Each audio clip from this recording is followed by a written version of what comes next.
वो एक्चुअली निकी सोई है अंदर। निकी अंदर क्यों सो रही है? हमारे कमरे में।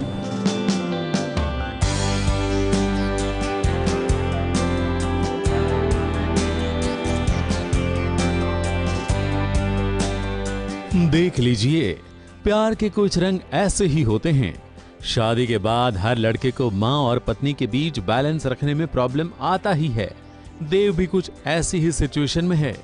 वो ऑफिस से घर आया तो पाया कि उसके कमरे में उसकी बहन सो गई है। कहाँ जा रही है? वो एक्चुअली निकी सोई है अंदर। निकी अंदर क्यों सो रही है?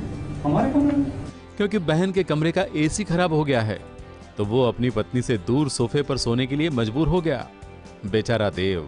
अभी 10 दिनों की नवरात्रि का व्रत समाप्त हुआ है सोना का, और इन 10 दिनों में भी सोनाक्षी से उसे दूर रहना पड़ा था।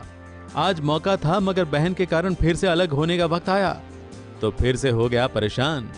और दुख की बात यह है कि वो ना अपनी पत्नी से दूर रहना चाहता है और ना ही अपनी माँ को और बहनों को कुछ कहने की हिम्मत रखता है। नहीं बता सकता, वैसे ही जैसे अभी तुम्हें नहीं समझा पा। हाँ, आई गेस मुझे यही सब लोग बता रहे हैं कि हमारी लाइफ में ऐसी सिचुएशन हमेशा आती है। मेरी तो अभी शादी हुई नहीं इसलिए पता नहीं मुझे, लेकिन बहुत सारे लोग इस सिचुएशन से रिलेट कर पा रहे हैं, तो आई गेस ऐसा होता होगा।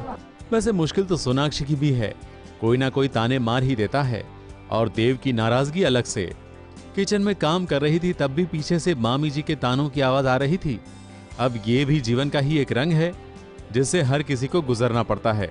और सीरियल में ज्यादा, क्योंकि सास बहू के बीच ड्रामा नहीं होगा तो कहानी आगे कैसे बढ़ेगी।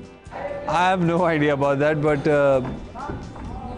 आई गेस वो नोक झोंक में भी एक अलग ही मज़ा होता है। जो छोटी मोटी लड़ाइयाँ होती हैं उसका भी एक अलग ही फन होता है। उससे मुझे ऐसा लगता है कि पैशन बना रहता है एक हस्बैंड वाइफ में। मुंबई से वंदना शुक्ला के साथ एबीपी न्यूज रिपोर्ट।